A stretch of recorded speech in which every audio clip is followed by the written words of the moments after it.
Good morning, good afternoon, good evening. Thank you very much for joining us. As you know, this is a debate, the first part of a debate of two sessions, co-hosted by EsadeGeo, the Center for Global Economy and Global Politics, together with the Spanish Ministry of Foreign Affairs.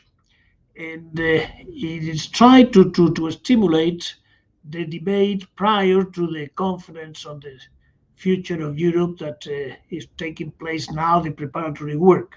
So it's a seminar in which we would like to mobilize people to think about Europe in this new context in which we live, and so stimulate for the good success of the conference, which will take place at the end of the year.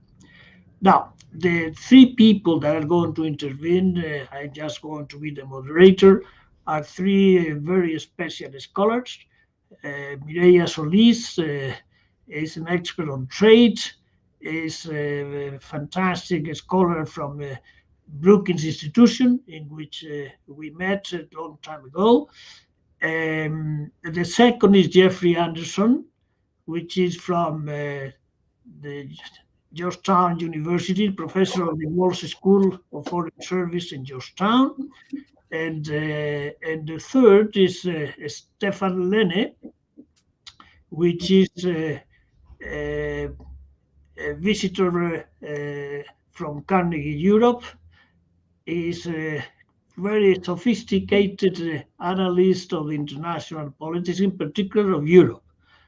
We celebrated about these days probably 20 years or so that we met, and we have been working together, and then we separated, and then we joined again. But really, we have the three of us. We have a very solid relationship, and ideas which sometimes are in the same direction, and sometimes they are a little bit different. But that is the beauty of life.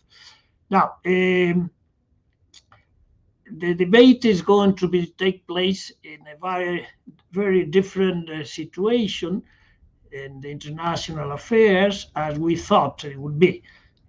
Today we have a situation away from the bipolarity that used to be during the Cold War, and even for the time in which we live in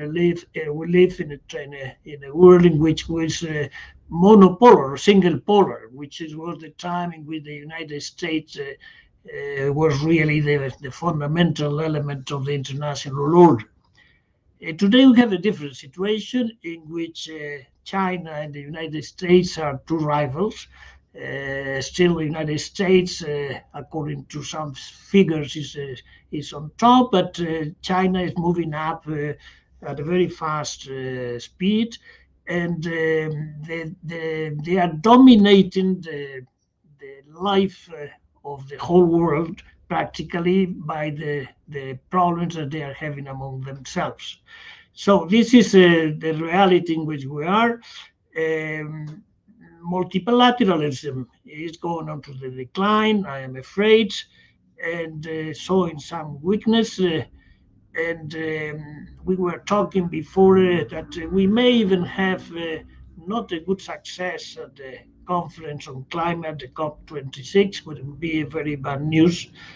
And we have also problems linked to the supply chain disruptions in the supply chain, the global supply chains, which demonstrates vulnerability of the global trade.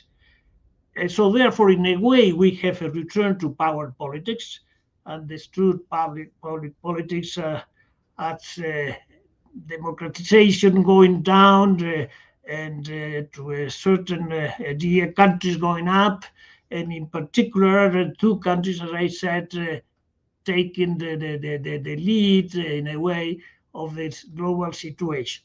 So it's not a comfortable situation for the European Union, but it's the situation in which we have to live, and it's the situation in which we are going to be living in the years ahead.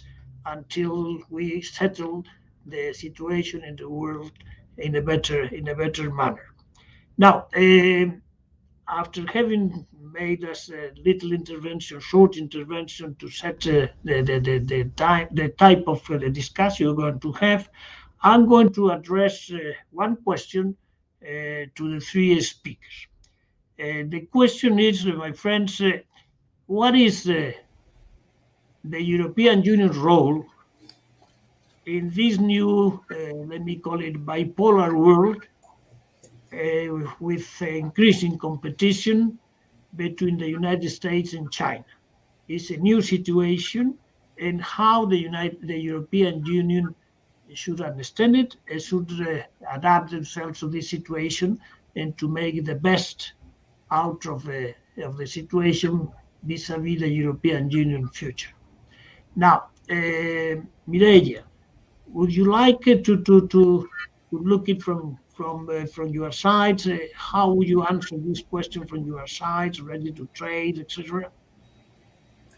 Yes, of course, Javier, and thank you so much for the invitation. It's a pleasure to be with all of you, and you have posed what I believe is a fundamental question, because certainly we're living through a period of heightened US-China competition that manifests in many different domains, from security competition, military buildup, a race over regional influence in the Indo-Pacific, efforts to set technological standards and dominate the industries of the future. And sometimes this competition is framed in terms of the competence of democracy versus authoritarianism, or democratic resilience and the protection of liberal values. But the one aspect that I would like to emphasize in my remarks today is that great power competition between the United States and China takes place in a context of significant economic interdependence between them, built over decades.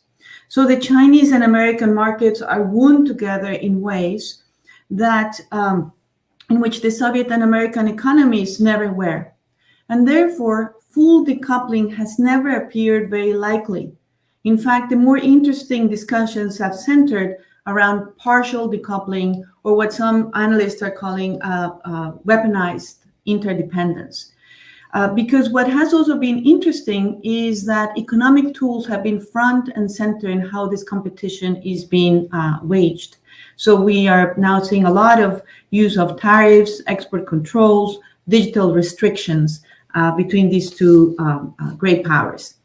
So one of the main points that I would like to convey in my initial remarks is that an important manifestation of great power competition has been what I refer to as the securitization of international economic relations. By this, I mean that states increasingly attach a greater importance to building resilience, to reducing risks, and are giving themselves greater discretion to invoke essential national security interest to regulate or restrict trade and investment flows. And the stakes are very high, not just because the United States and China see themselves as competitors, sometimes rivals, but also because we are living through this at a moment of technological revolution. And there are a number of new technologies such as artificial intelligence, 5G, quantum computing, you name it, which are central both to economic competitiveness and military readiness. Add to this the context of a pandemic, the COVID-19 pandemic, which I feel has accelerated many of these trends and has actually exposed a very ugly reality, one of economic nationalism. And what we've seen in the pandemic is that export restrictions, for example, on personal protection equipment, proliferated very quickly, what we refer to as beggar-thy neighbor policies. But also we see that in many, many countries, calls to renationalize industry, to onshore production, as if that were to create safer a situation, have also increased in volume. So the actions of the first and the second largest economies obviously will matter greatly to the possibility that zero-sum competition will continue. But the other main point I want to emphasize, Javier, is that When you look at the world through the lens of geoeconomics and economic statecraft, the world is not bipolar. And this is an arena in which the EU has a large role to play.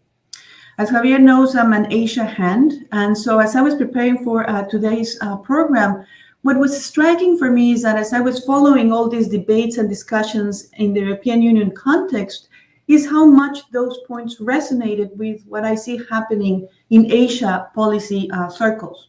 So just to give one example, a comparison that I think is interesting is that Japan, for example, is currently redefining its economic statecraft with the notion of economic security. And there are two concepts there that are central and I think resonate very closely with what I see happening in this rethinking in the European Union context. These concepts are a strategic autonomy and a strategic indispensability, which means that countries aim now to be at the forefront in technological development so that other countries depend on them, and this therefore becomes a source of influence and leverage.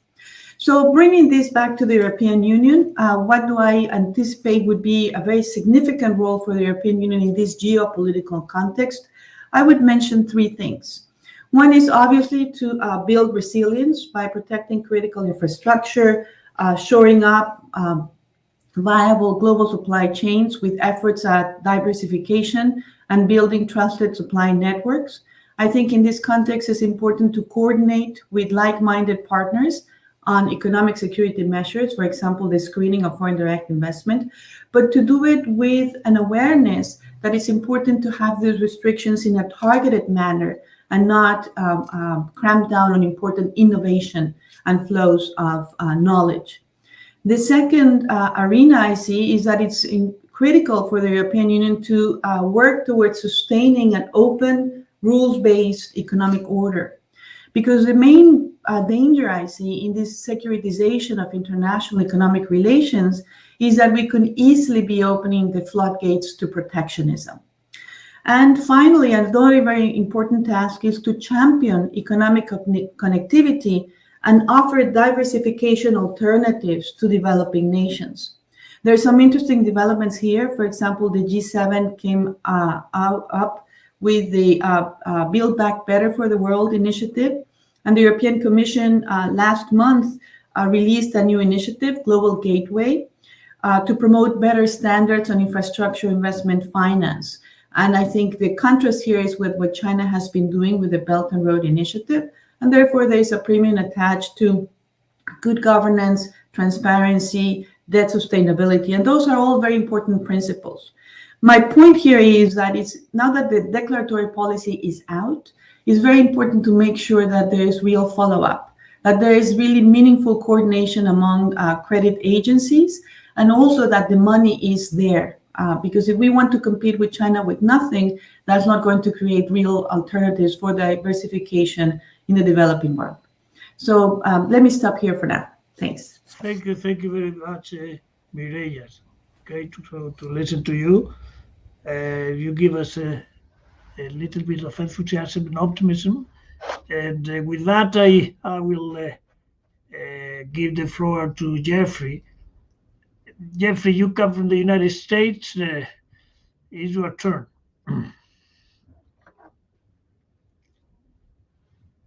And I'm excited to engage not only with my colleagues here on the panel, but also with the audience. And as I think you'll see, my comments will dovetail quite nicely with Mireia's very excellent presentation.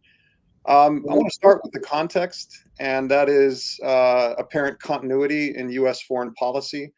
The current situation reminds me a lot of 2009, in that European leaders are learning once again that the U.S. ship of state does not turn easily, does not turn quickly, and sometimes it doesn't even turn at all on many important issues after a change in administration. And certainly, specifically with respect to China, hopes in Europe for a return to a more conciliatory approach to China by the Biden administration have been dashed. There's a growing consensus here in Washington between the two major parties, the Republicans and the Democrats, and I have to underscore how unusual that is. The parties increasingly agree on nothing.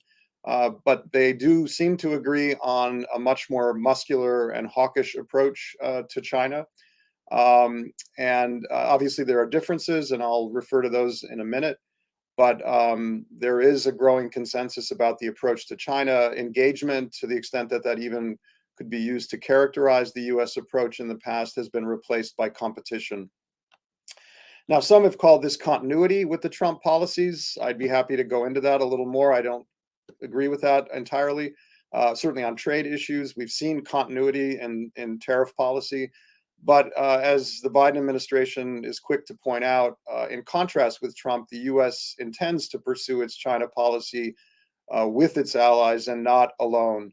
And this in some ways makes for a much more challenging situation for Europe, in contrast to the preceding 4 years when European leaders were largely ignored by Washington or even criticized by Washington repeatedly. Now they're being asked to work or develop an ability to work in concert with the US on a consistent and coherent approach to China. And this, of course, has the potential to aggravate tensions and divisions within Europe, that is, among the EU member states, on what an appropriate approach to China might look like. So what is Europe's role in this heightened era of heightened competition between the US and China? I think it's important to underscore that the existing tensions between the US and Europe over China and how best to deal with the Chinese regime are real, and they will endure. That is, although assessments on both sides of the Atlantic of the Chinese challenge have grown more similar in recent years, and here I think we can point to a growing skepticism and even toughness on the part of our European allies with respect to China, there still remains significant differences between the US and its European partners over China. And these are rooted, obviously, in each partner's location and role within the international system. It's pretty clear that the Biden administration will never accept an approach based strictly or solely on geoeconomic consideration. That is, one that seeks engagement while downplaying in the short term concerns about human rights and violations of international law. I should point out this is not entirely resolved even within the administration. Just today there was an article in the Washington Post in which John Kerry was expressing real concerns about the administration's hawkish approach to China with an eye toward the UN COP26 summit. He's afraid that that this will be a failed summit, in part because the US is pushing very hard on human rights issues and driving the Chinese into a corner. That position is meeting with full resistance from the White House, and there's no reason to expect any kind of concessions on those issues. So these tensions are not just between the US and Europe. They exist to some extent even within the administration, but the basic line is one that rejects a strictly geoeconomic set of considerations when approaching China. On the other hand, our European partners will never support an approach that counsels decoupling from an isolation of China as an answer to US security-based concerns. And I think it's important for the transatlantic partners to basically acknowledge and accept these differences and work with each other in a manner that is consistent with their differences. For Europe, the goal should be to stake out positions that are consistent with its core values and objectives, while at the same time continuing to promote a longer-term perspective on China that leaves open the possibility of political evolution from within there. This means, of course, that you're essentially looking at continuing conflict with China over specific issues and enduring tensions with the United States over the appropriate approach to China. Interestingly, this approach that I'm suggesting that Europe should follow may actually become much easier than many predict, with a new German government about to take over. And I think it's important to point out that there are a considerable range of initiatives on which the US and Europe can find common ground and cooperate with respect to China.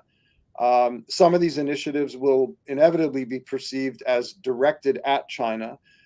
For example, pushing back on China's uncompetitive trade practices, such as intellectual property theft, cyber theft, state subsidies.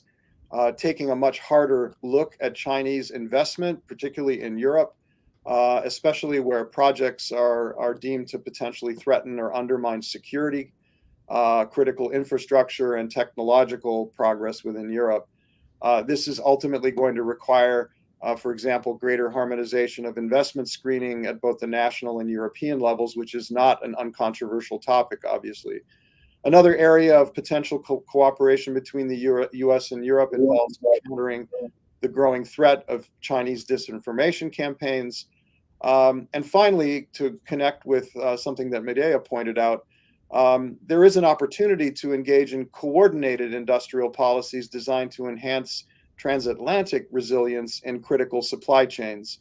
That is particularly relating to sectors critical to the response to the pandemic.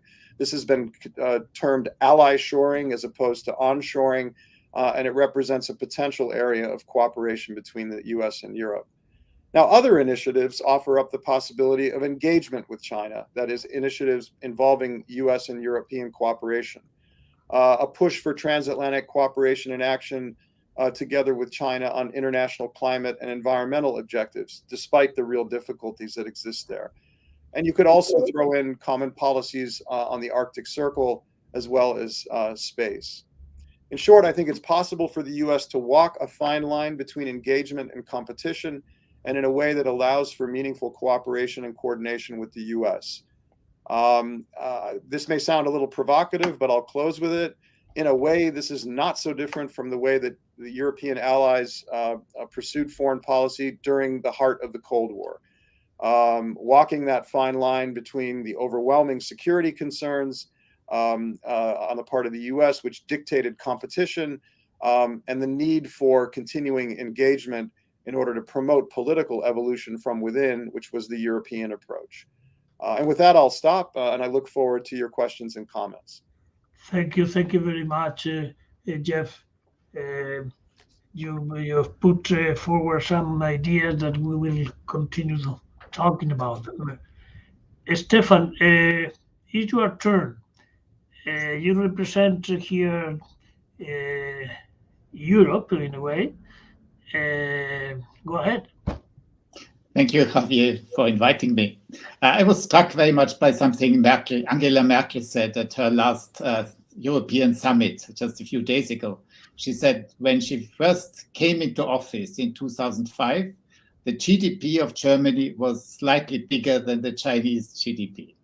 And now, of course, the Chinese GDP is 4 times the German GDP. I think this illustrates extremely well how much has changed. There's been sort of a massive shift in economic, but also political power towards the East. And it's not just the shift of power, the quantity of power, it's also the quality of the power relationship that has changed.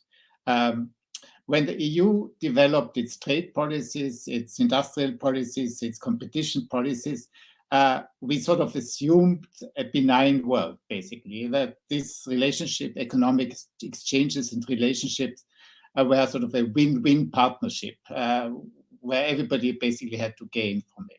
And we thought that interdependence was the main anchor for peace and stability in the world. And I think this is no longer entirely true. I think clearly there are some powers in the world that are weaponizing their economic and financial capacities for geopolitical ends. And in this context, interdependence sometimes looks more than a threat than actually a gain. And this forces the European Union to re-examine its policies, to make them more resilient, to make them more capable of withstanding pressure from outside. And this, I think it has already been mentioned, includes various policy areas. It includes investment screening to make sure that there is not too much influence from an external actor, which could be pernicious. It includes measures to resist extraterritorial sanctions. There's a need to reduce dependencies. For instance, I think Europe at the moment imports almost 100% of rare earths from China. This is clearly not a very healthy relationship. And there is, I think, maybe more important than anything else, the need to make sure that the EU is capable of competing in key areas, particularly when it comes to high tech. If you look, for instance, at the 20 most important internet companies, there's only one from the European Union. All others are either in the US or in China. And more than 90% of the data that are generated by Europeans are really processed by American companies. And I think this puts into question a little bit something that we are very, very proud of, the Brussels effect, this notion that in a way the EU can unilaterally regulate globalization by leveraging the access to the internal market. I think this has worked in the past in some respects. GDPR is a case in point, and it is true that this is the biggest and most attractive market in the world, and this gives the EU a lot of regulatory powers.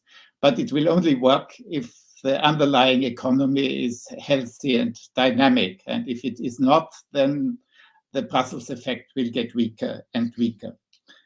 Therefore, there's clearly a need also for more industrial policy, more focused investment in Europe to make sure that we can compete on that level. I think that there is, however, sort of a very fine line between protection and protectionism. And I think the key for the European Union is to become, on the one hand, more robust and resilient, but to maintain an open outlook and a constructive outlook, an outlook that perceives interdependence as a threat, but as an opportunity to solve common problems through collective efforts. When I was in Brussels some weeks ago, I talked to people in the External Action Service, and I asked them what keeps them awake at night. And most of them said that the rivalry between the US and the EU and China could have devastating effects on Europe. But I personally think that maybe the best way to approach this rivalry is not to obsess about it, but to focus on building partnerships with a large number of countries that essentially share European commitments to a rules-based international order. There are many countries from Canada to New Zealand to Australia and many countries in the developing world which are partners for such an endeavor. And through this cooperation with these countries, I think the EU can preserve the good parts of globalizations and in a way rebuild and protect the global multilateral institutions that are necessary for the EU basically to survive in the longer term. I think I stop here. Thank you.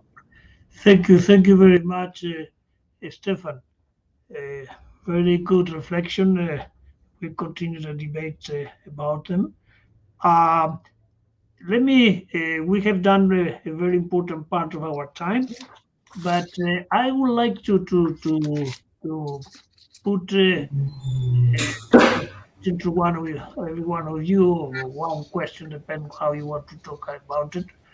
Mireia, you have given a very nice presentation with a lot of ideas, but to my mind,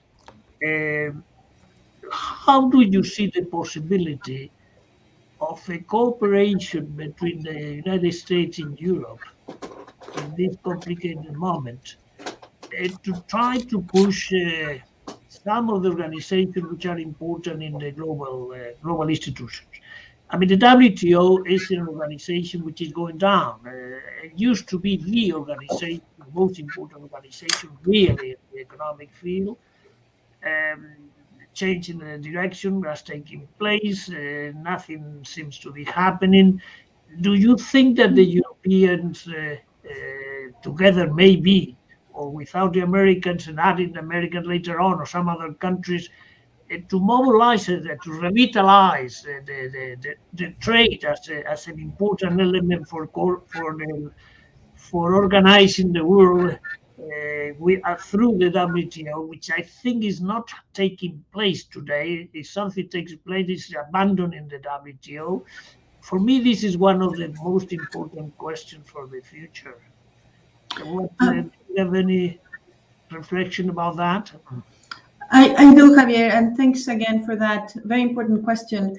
I believe that the international trading system faces profound, even existential challenges, and this is not new. In many ways, this precedes the US-China rivalry, but certainly has been aggravated by that dynamic.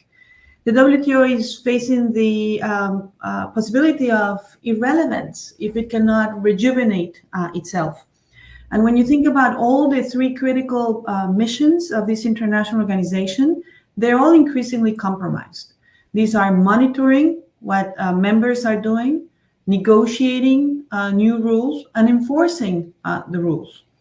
And we are now in a situation where member states, like, for example, I made reference during the pandemic, export protectionism and personal protection equipment, those measures, temporary emergencies allowed for those measures, but they have to be temporary and you have to notify the WTO. Many members did not even bother to do that. And the same is true for industrial subsidies and many other practices. So that's a real challenge, the lack of transparency.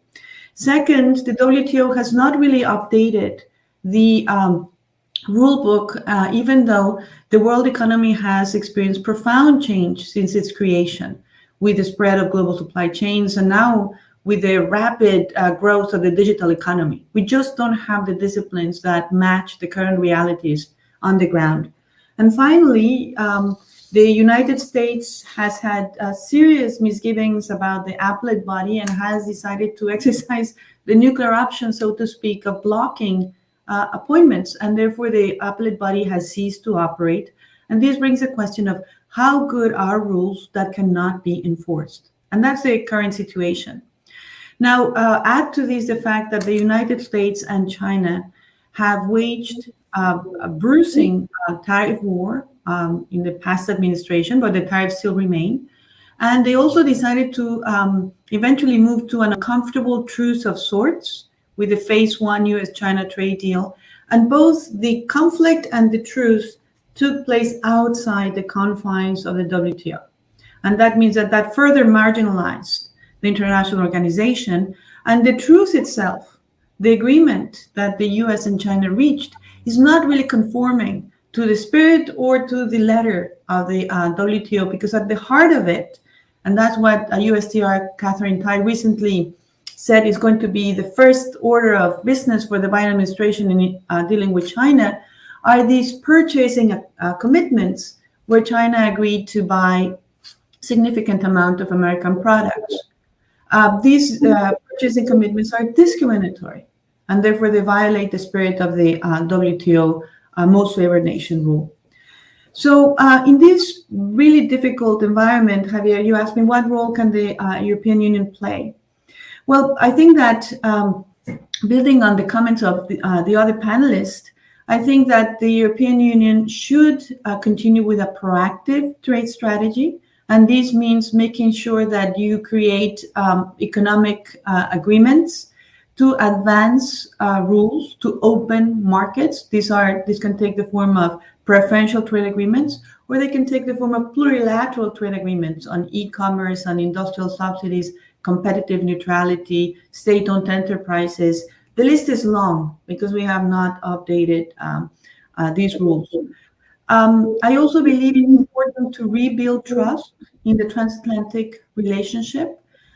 During the Trump administration, we had a lot of turbulence. We had decision-making by tweet. We had the president announcing new tariffs. And we had really an unfortunate abuse of U.S. trade law by invoking national security to impose tariffs on steel and aluminum on our allies. And the tariffs still remain. And I know that the EU and the United States are talking about a possible compromise, but that continues to be obviously a source of irritation. I see promise in the Tech and Trade Council that has been created, and the first inaugural meeting took place, and a number of working groups have been created.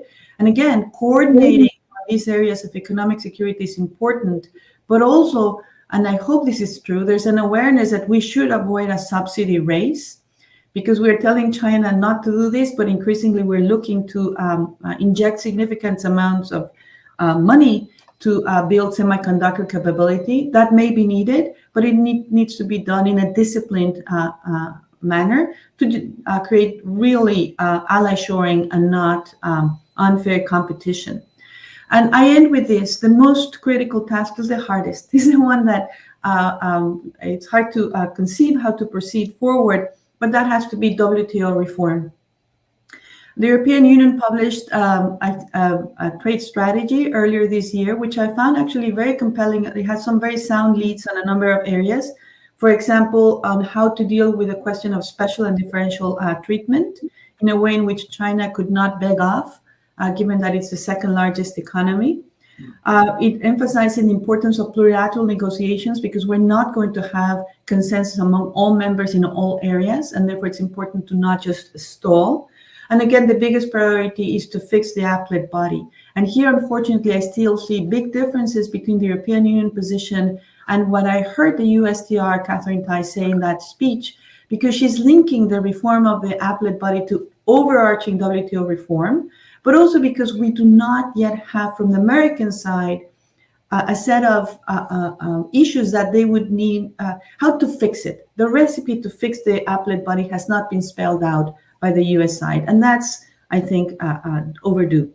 And lastly, I would say that we have a WTO ministerial approaching, and the stakes are high. We need deliverables, we need accomplishments on access to COVID vaccines and on subsidies to stop, disciplines to stop subsidies for the fishery sector.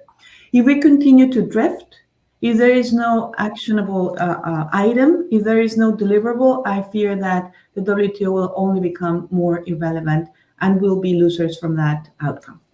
Thank you. Thank you very much, Mireia. Jeff, we will continue with you now.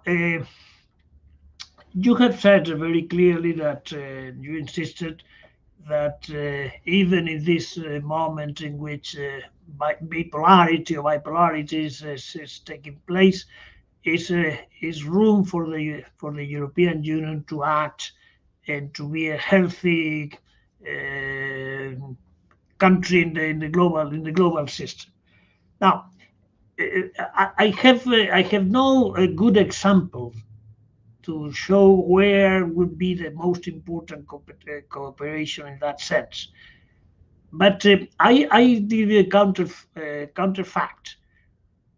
The situation with the pandemic, it should have been a fantastic moment to go together to the third world, the Europeans and Americans together. I mean, we are seeing pictures of Europeans having the third shot, President of the United States with the third shot, and you talk to an African or you talk to somebody from Asia and says, well, I still haven't got one. How, for instance, it's a particular example, how do you see the first step to take with the United States and Europe to do something together on this type of issues?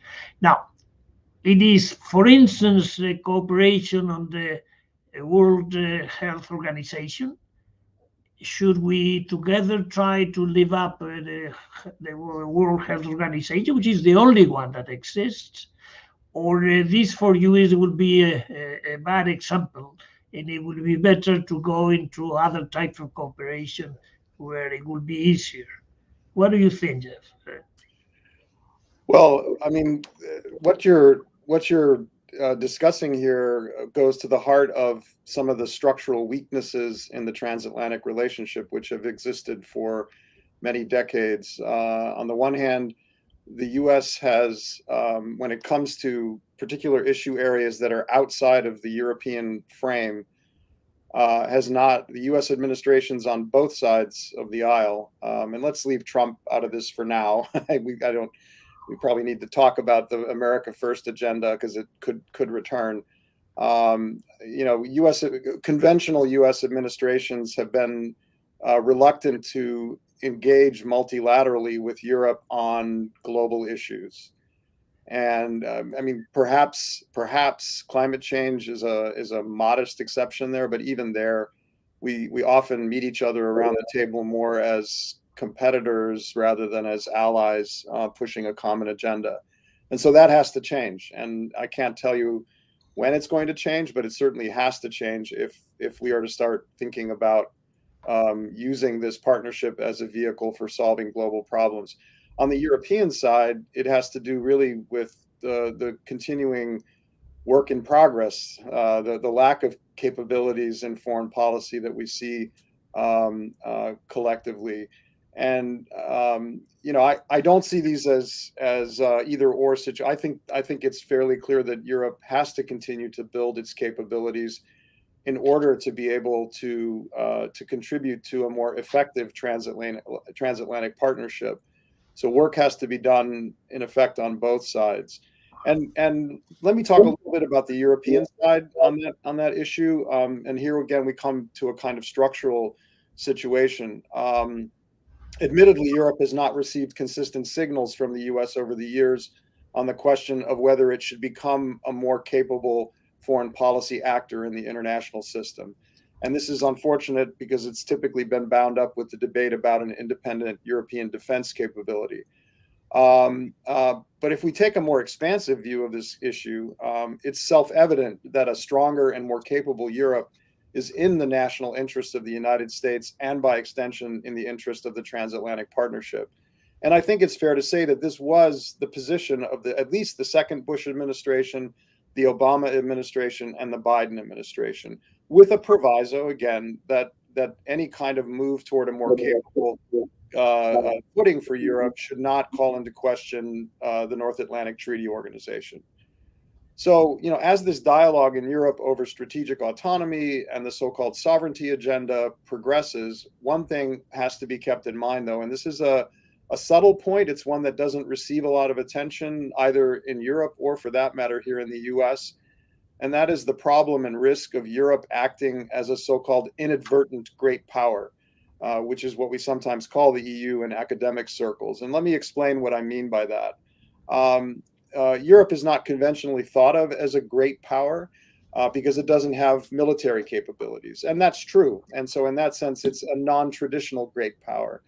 But if we think of its ability to exercise influence through its market capabilities, its ability to determine or certainly shape international rules and regulations and standards, its ability to regulate access to the largest internal market in the world, it is certainly capable of affecting the actions of other states in the system.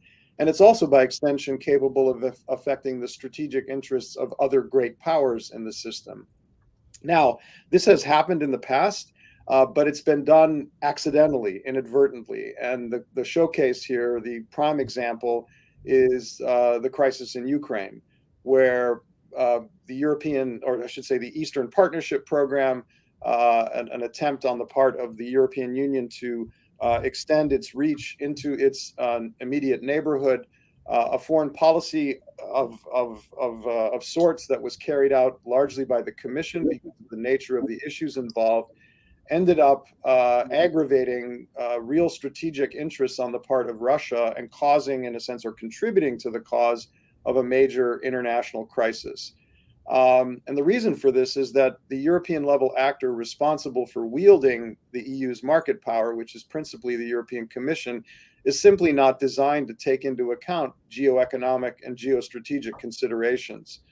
And I'm certainly not blaming the EU for the Ukraine crisis. The prime responsibility for that horrible situation lies firmly in Moscow. But it is also the case that, in a way, Europe kind of stumbled into a crisis there. And so if the European Union is to continue to develop its foreign policy capabilities and aspirations and contribute to a transatlantic partnership that can address global issues, the foreign policy has to be put firmly in the hands of the European Council as the engine, because the European Council is in a position to act strategically and act geostrategically in a way that the Commission is not. And this, furthermore, again, back to the transatlantic relationship, should this start to happen, it would call up the need for better and more fully developed institutional connections between the U.S. Foreign Policy Administration on the one side and the European Council as the primary leader of European foreign policy on the other. I'll stop with that and look forward to your comments and questions. Thank you, Jeff. Very, very good ideas you have put forward. Stefan, I kept the line, and I would want to develop a little bit beyond. I mean, when we talk about strategic autonomy, everybody thinks about security and even about defense. So that creates disturbance between the European Union and the United States. I think that I defend the terminology of strategic autonomy. We have to explain it better. We have to convince that this doesn't say anything, it goes against anybody. And that joins or takes me to your line, the fine line, protection and protectionism. There's no risk that the European Union will be a protectionist group of countries, because we are, by definition, global actors and multilateralists. So it will be more, I would like for you to reason a little bit more on that. Do you think that by talking about strategic autonomy, which is an important concept, because it's not only defense, it's chips, it's quantum computing, it's I don't know how many things we have to have autonomy, strategic autonomy, vaccines, for instance. Now, how do you see that, how we could explain this concept better, and not only explain, convince that this is really our desire deep down, which is not protectionism. How do you see that? Because this will be a very important. If we solve that problem, the cooperation with the United States will be much easier, I think. Thank you. I think this is exactly, it's in a way the most important question for the further development of European foreign policy.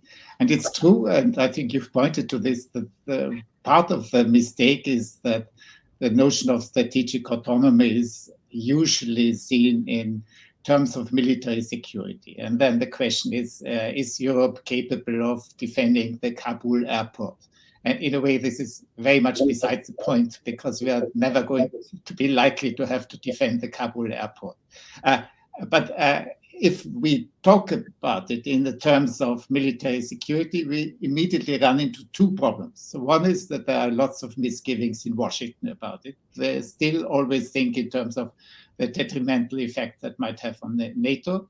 And the other thing is the more Eastern European member states get very, very nervous, because for them, even a US guarantee that has lost some of its credibility is still much better than any kind of European guarantee. That's quite clear. And then we're stuck at this very moment. And still, for that very reason, the strategic autonomy is still, in a way, a dirty word in Warsaw and in Lithuania and in Prague, because simply they're looking as a risk of accelerating the departure of the United States from Europe.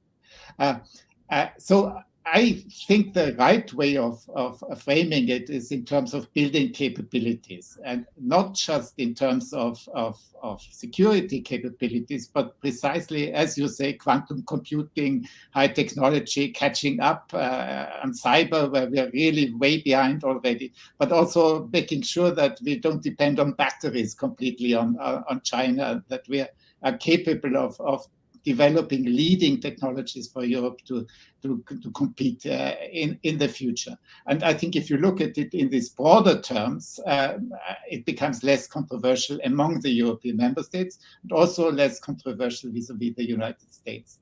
On this point, protectionism, I think there is clearly a risk. If you look at the European trade policy, that was the most powerful tool that we ever had.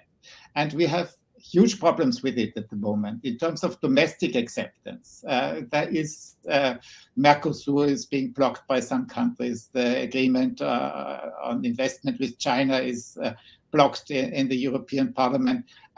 This is now something where every time we have a sort of mobilization of NGOs from the far right and from the far left against moving forward on this. So it becomes a much more difficult tool to wield, but it still continues to be almost the only instrument in which Europe is genuinely a global player.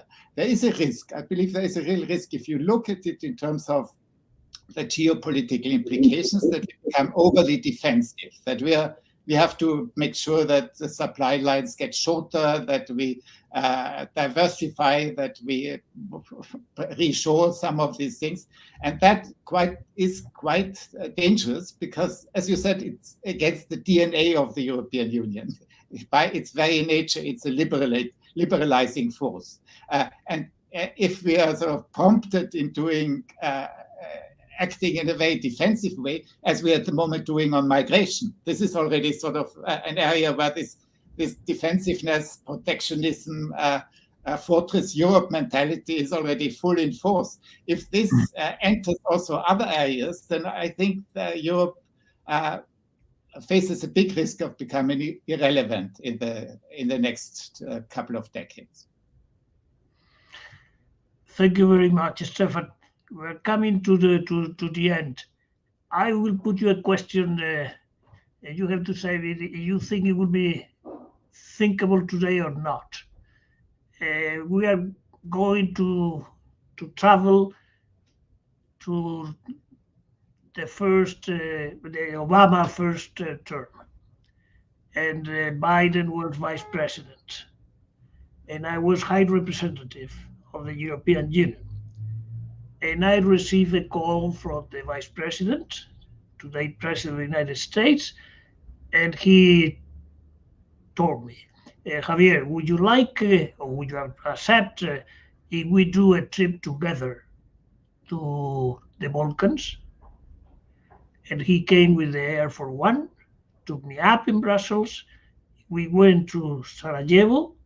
We met with the leaders in Sarajevo. We went we met with the Croats, Soviet Croats, and with the Serbian, and we addressed to the leaders and to the parliament, the Bosnian to the parliament, together.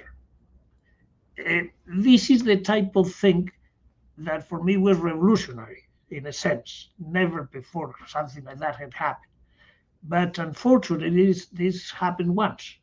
And it is unthinkable today that is going to be the second, I think. But why? What has happened that sentiment that you could do things together, that we started together time back, no? The three of you, do you think this is possible today? Mireia, what do you think? The relation between you live in the United States. You are not American, but you know very well what that means, that type of thing. Do you think this, in the near future, something like that could take place again, or we are really in a completely different environment? Well, it's a hard question because I can see it going either way. I do think that in the Biden administration, there's a keen awareness that going it alone and trying to take on the biggest geopolitical challenge, China, does not work out. That you need friends and you need allies. But unfortunately, even though there is that awareness, I still believe that the domestic politics in this country is still very divisive. They don't allow us to move speedily in addressing very important needs. So, for example, when you think about why the U.S. lost its ability to lead on trade, I would say it's not because of the trade agreements we negotiated per se, but it's because we didn't really have the commensurate domestic, social, and economic policies. We do not have a safety net. So, we hear from the Biden administration that they're aware of that they're trying to fix that, and there are really now intense battles they're being waged these days to try to get, those bills through Congress on infrastructure and the reconciliation bill, so that there would be a safety net that would allow the United States to exercise more, if you will, enlightened leadership and greater cooperation. But the fact is that even though there is that awareness, there's a fundamental contradiction, I think, when you think about the Biden foreign economic policies, two different contradictory impulses. There is that ally shoring that we've been referring to. There is this build coalitions of the willing, but we have gotten used to or never really lost the taste or the appetite for unilateralism. And that's being manifested today in force. And, it was reflected in the decision on Afghanistan. It has been reflected even when the Biden administration is thinking about supply chains. There was a very high-level task force issued a report. A lot of that leads with Buy American. So that's not going to be a way in which you create cohesion. And, we have not yet, even though the Biden administration is far more constructive towards the WTO, say that the Trump administration, we're not really putting ourselves all the way out there and trying to fix the appellate body and taking the opinions of others. So that's why I think it's hard to say exactly how this will play out. And finally, not to it with a very sobering note, but there's still uncertainty about what will happen to the future of American democracy, what will happen in the next round of elections. And that obviously has a large influence on the type of international role that the United States will play. So sorry to end with that, a bit of uncertainty and a note of pessimism, but I think it's the reality. Thank you. Thank you, Mireya. Jeff, you know very well the persons or the people that are engaged, Blinken, the National Security Advisor, all these people, I think that they will be very, very open-minded for all these things that we have been talking, I think. Why the human factor is not more important? I thought that on Biden administration, the human factor of the collaborators would play a more important role. But maybe completely mistaken. Well, as a fact, I am mistaken, because it hasn't happened. But I mean, think that you have at the CIA, at Burns, which is one of the best diplomats in the latest, I don't know how many years in the United States. Those the human factor for all these people that I am talking about, many others, Biden himself also. How they? I mean, a very naive question, but how they haven't played a little bit more of a change versus the ideas and the positions of Trump in particular issues? No, it's not a naive question at all. In fact, it's precisely the right question to ask, because coming into this year, we were hearing, those of us who follow transatlantic affairs, were hearing all the right things from the incoming administration. They were talking not just a good game, but the best game we'd ever heard about cooperation with Europe, and that hasn't really unfolded yet, as Mireya pointed out. I offer up something. It's going to sound like an excuse, but I think there's some reality to it, and that is, yes, we can focus on Blinken and we can focus on the Pentagon chief and so on, but these are individuals sitting on top of very large bureaucracies, which were in many cases hollowed out during the Trump years. So there's been an internal process of rebuilding. But more important, it's really vital to keep in mind that the political team, is not yet in place. Many political appointments are being held up in the Senate and elsewhere.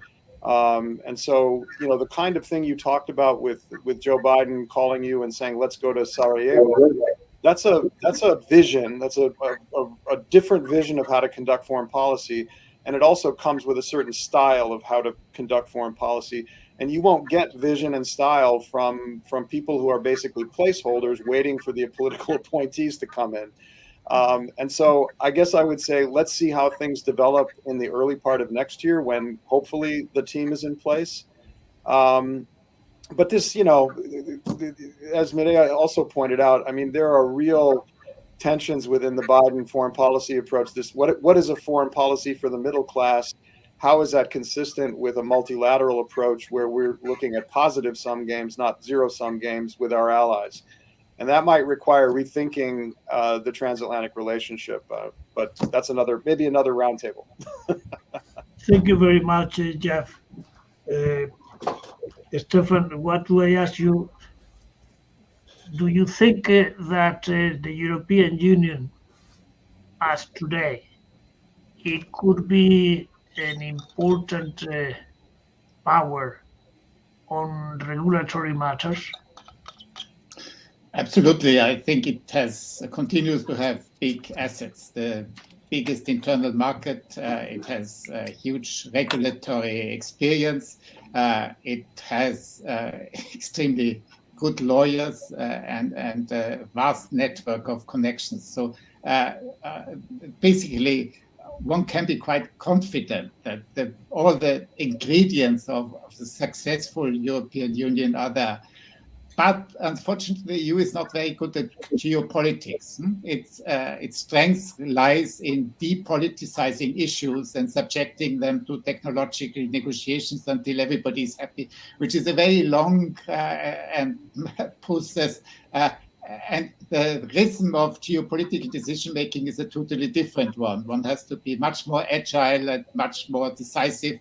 And a union of 27 members ultimately deciding on many issues by unanimity still is simply a very cumbersome and not very flexible and nimble international actor. So I believe if we were to survive in the geopolitical age, we have to re-examine our business model. We simply have to become a lot more decisive and quicker, and we probably at one point will have to adjust our institution to make this possible. Thank you very much, Stefan. I am very, very, very sorry. The time has come to an end. As you know, will be another session with different people, but with the same aim, to have a debate about these topics in order to prepare our societies, the European society, to use the conference for the future of Europe in the best possible manner. Mireya, it's a pleasure to see you again. Jeff, we have less physical contact, but I appreciate very much what you have done. I've read your things, your papers, your books. Stefan, I don't have to say anything to you because you are one of my dear friends. So thank you very, very much. It's a real pleasure. You are still in good shape. And I think that we still can find people with some optimism and some desire to move things forward. And I think it's our obligation. At least my generation has that obligation. You are younger. Thank you very, very, very much. Thank you very much. You. Thank you. It was a pleasure. Bye-bye.